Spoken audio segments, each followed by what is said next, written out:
A antecipação de feriados não aumentou a taxa de isolamento social na cidade de São Paulo, de acordo com dados do governo paulista. Mesmo com o recesso de 10 dias, a taxa de isolamento social ficou abaixo de 50%. A média em 9 dias de feriado foi de 44,7%. As informações são do Sistema de Monitoramento Inteligente do governo de São Paulo, que calcula as taxas de adesão ao isolamento na capital e nas demais cidades do estado. Nos 9 dias anteriores, de 17 a 25 de março, a média de isolamento ficou em 44,6%. Com relação a todo o estado, a média de adesão ao isolamento no feriado antecipado ficou em 45,3%.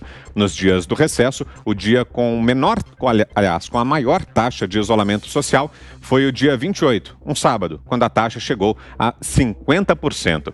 Esse é o nosso primeiro tema, então, do programa desta segunda-feira. Vamos a Brasília conversar com José Maria Trindade. Sua avaliação, Zé, sobre essa medida, o feriado antecipado, que, como vimos aí, não resultou em melhora do índice de isolamento social. Boa noite, Zé.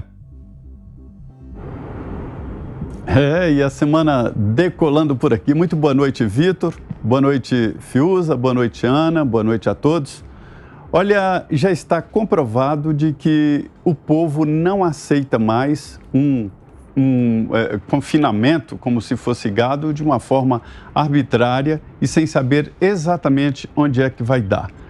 Olha, Vitor, às vezes eu tenho a impressão de que nós estamos dentro de uma obra de Gabriel Garcia Marques, como, por exemplo, 100 Anos de Solidão, quando houve uma chuva que demorou 4 anos, 11 meses e 2 dias. E as pessoas acabaram se acostumando. As rotinas acabaram ali junto com as chuvas, daqui a pouco ninguém saía de casa, lodo foi criado em todo lugar, até que o Ponto, um dos personagens, viu entrar pela janela da sala, um peixe, e voando na umidade relativa do ar que estava muito alto, saindo pela porta dos fundos, né? Então nós estamos assim. Muita gente já está criando lodo nos dentes por falta de uso. É isso mesmo, não há racionalidade neste tipo de enfrentamento. O que há é uma insistência muito grande.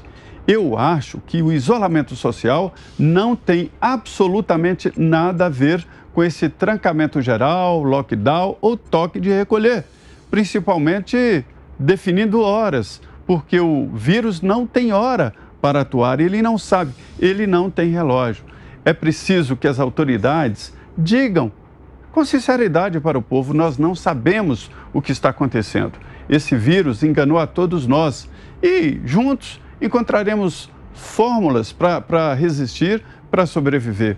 Veja bem, eu conheço pessoas que ficaram isoladas em casa e que de repente se viram com vírus. Alguns pioraram, 2 pelo menos pioraram, precisaram ser internados e outros não. Mas para se ter uma ideia de que não há como controlar. O que os governantes fazem é que quando chega um ponto, não há absolutamente o que fazer. E aí se apela exatamente para o lockdown, para o toque de recolher, como quem diz: olha, esta é a única arma que eu posso usar. Só que esta arma está gasta já há mais de um ano. Se estivéssemos seguindo estas diretrizes, nós estaríamos há um ano em casa. Se esse nós é funcionário público, se tem um emprego garantido, tudo bem, não tem problema nenhum. Fica na beira da piscina, pedindo delivery, fazendo as motos rodarem, que as motos estão rodando como nunca, e pronto. Mas quem precisa ganhar o pão de cada dia está sofrendo 2 vezes. Sofrendo com a pandemia, sofrendo com a falta de emprego. O que é preciso é que as autoridades se entendam e busquem exemplos no mundo inteiro e que possam dar um direcionamento que não seja esse trancamento que já está certo que não vai adiantar. Eu falei, o povo já decidiu nada de trancamento. E aí esse debate acaba ficando em nível de juízes, de desembargadores, de Supremo Tribunal Federal, sem uma indicação clara das autoridades, porque eles também não sabem. Bom, queremos ouvi-lo também, Guilherme Fiuza, já conosco aqui. Boa noite, Fiuza. Daqui a pouco, Fiuza também, juntando-se aqui à nossa bancada. Antes você, Ana Paula Henkel. Tudo bem por aí, Ana? Boa semana. Boa noite, Vitor. Boa semana. Boa noite, Zé, Fiuza, nossa audiência maravilhosa. É como o Zé disse, não é, Vitor? As pessoas, elas cansaram. Imagina se todos nós tivéssemos seguido uma ciência que até hoje não foi apresentada, os números desse lockdown aí, 1 ano em casa. O que essas pessoas que costumam chamar, quem questiona o lockdown de negacionista, que virou uma palavra altamente politizada, usada de uma maneira pejorativa, tentando colocar o debate aí num campo apenas político e nada mais que político, primeiro que a ciência até agora não foi mostrada em relação ao lockdown, e segundo, Vitor, que muitas pessoas não ficam em casa porque elas não podem ficar em casa.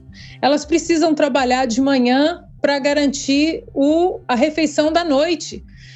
Nós temos visto aí nas redes sociais, eu recebo centenas de vídeos no Instagram, no Twitter, de pessoas dentro de casa, com as crianças dentro de casa, com a geladeira vazia, pessoas já, Vitor, vendendo os móveis de casa para ter o que colocar na mesa para os seus filhos, vendendo geladeiras, vendendo camas. Há um vídeo aí na internet muito comovente de um pai de família que mostrando a casa vazia e ele dizendo que já tinha vendido tudo e que agora ele queria ajudar exatamente aí a segurar o vírus, queria ajudar na pandemia, já que os governantes falam tanto em lockdown, mas ele relata, Vitor, que ele já está há meses dentro de casa e que sem trabalho ele agora teve que vender os móveis para alimentar a família. Então não adianta a gente continuar insistindo numa tecla onde quem coloca aí a hashtag Fique em Casa, pedindo a sua comida pelo sistema de delivery nos aplicativos, ou faz a sua comida aí na sua cozinha gourmet, você vai para o Instagram, para o Twitter, para as redes sociais e você vê celebridades aí postando Fique em Casa com uma taça de vinho, com uma tábua de queijos, do Leblon, dos bairros chiques, da piscina. Mas, Vitor, essa não é a realidade do Brasil, Vitor. A realidade do Brasil é que a nossa população está morrendo de fome. E aí a gente junta nessa receita macabra, eu acho que a palavra é essa, o negacionismo, agora eu vou voltar com a palavra que eles usam tanto, o negacionismo de não entender que a saúde não vive sem a economia e a economia não vive sem a saúde. E nesse contexto todo aí, agora a gente vai adicionar, e mais tarde ainda vamos falar no programa, agora o cerceamento da liberdade de orar dentro de uma pandemia aí, histórica, dentro de uma quebra de laços econômicos históricos também. E agora, mais dentro dessa equação economia e saúde, agora nós temos também a liberdade fundamental e essencial para muitos, para milhões no mundo inteiro e no Brasil, tirada de fazer a sua oração e de se sentir aí pertencente a um movimento religioso e que para muitas famílias, né, Vitor, é essencial num momento tão difícil para muita gente. Vamos falar mais disso no programa de hoje, mas é óbvio que essa antecipação de feriados não eleva o isolamento, não é porque as pessoas não querem, Vitor, é porque depois de 1 ano as pessoas precisam trabalhar para colocar comida na mesa. Bom, e agora sim, já conosco, já na escuta, o nosso Guilherme Fiuza, direto do Rio de Janeiro. Fiuza, falávamos aqui sobre os resultados do isolamento social aqui em São Paulo. A taxa de isolamento nesse feriadão prolongado não aumentou como gostariam a Prefeitura e o Governo do Estado. Boa noite para você, seja bem-vindo, Fiuza. Boa noite, Vitor Brown, boa noite, Ana Paula Henkel, boa noite, Zé Maria Trindade, boa noite a você. Vitor, o problema desse monitoramento inteligente é que ele não é inteligente, né? Até se você tivesse um monitoramento inteligente, você poderia vir com um quadro, né, com um painel, com um mapa, né? Onde estão as pessoas? Como estamos, então, fazendo a detenção do contágio? Isso não existe. Isso é uma ficção. esse monitoramento é um monitoramento grosseiro. Ele não é uma medida de segurança sanitária. Onde estão os vulneráveis nesse monitoramento? Eles não têm a menor ideia. Estão isolados aonde? Quem é que está convivendo? Quem é que está circulando? Eles não sabem dizer. Então, assim, a premissa de que um feriadão cria condições melhores para o distanciamento do que o funcionamento da sociedade com os cuidados de distanciamento é uma premissa fictícia, né? Essa ideia, ela não tem, não é respaldo científico, não, ela não tem respaldo nem lógico, né? Vamos antecipar o feriadão e as pessoas vão, por conta da detenção do funcionamento normal da sociedade, as pessoas vão estar mais afastadas. Isso, quem é que disse isso? A capacidade, por exemplo, de você monitorar ao vivo, né? Não esses monitoramentos aí, né, de filme B, de ficção científica, né? Monitoramento real. Você vê, por exemplo, como está o transporte, como está o restaurante, como está uma praça, né? Você tem muito mais condições de monitorar, né? Você tem lugares nos centros muito mais monitoráveis do que no funcionamento normal da sociedade do que num feriadão. As pessoas vão para localidades, podem ir para a periferia, podem ir para praias, etc. Como é que você está detendo o contágio com feriadão? Eu não consegui ler essa resposta, ouvir essa resposta em lugar nenhum. Então, assim, São Paulo é isso, e você vê Rio de Janeiro também, né? O Rio de Janeiro parece que o critério aqui é você ter praia vazia com camburão na orla para mostrar essa imagem na televisão. Essa é a medida sanitária do Rio de Janeiro, né?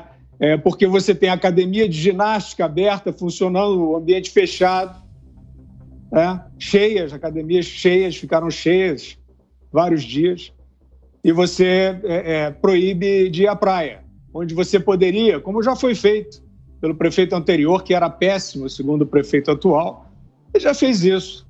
Os agentes lá dele andando pela areia, evitando que as rodas, que pessoas se aglomerassem, até isso já foi feito. Mas não, tranca a praia e coloca a academia para funcionar cheia, para ter aquela imagem na televisão da praia vazia com um camburão passando na frente, só pode ser, né?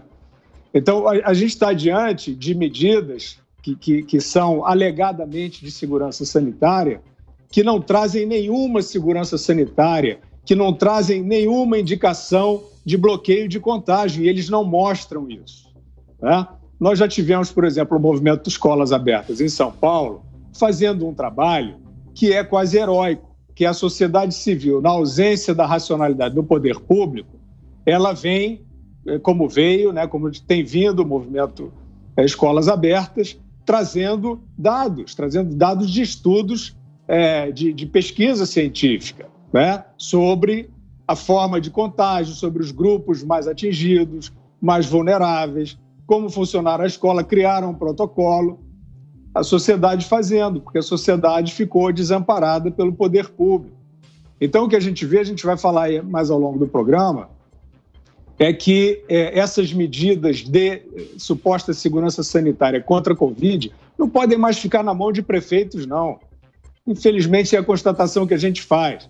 É que se a gente estivesse vendo aí uma disputa por medidas corajosas e eficazes e seguras, né, com cidades procurando seguir exemplos de outras que tiveram êxito, mas a gente não está vendo nada disso. Infelizmente, o que a gente está vendo é isso, uma epidemia de trancamentos irracionais, estúpidos, sem resultado algum de detenção da pandemia. Então, eu tenho a impressão, né, como cidadão, né, que como todos estamos aí completamente desamparados pelas autoridades, é que nós precisamos aí de uma instância, de um colegiado. A gente precisa que as autoridades que podem realmente verificar segurança sanitária entrem em ação no país como um todo, né? A gente fala disso mais adiante, porque esse varejo de medidas espetaculosas de prefeitos, ele não vai dar em nada no enfrentamento à pandemia.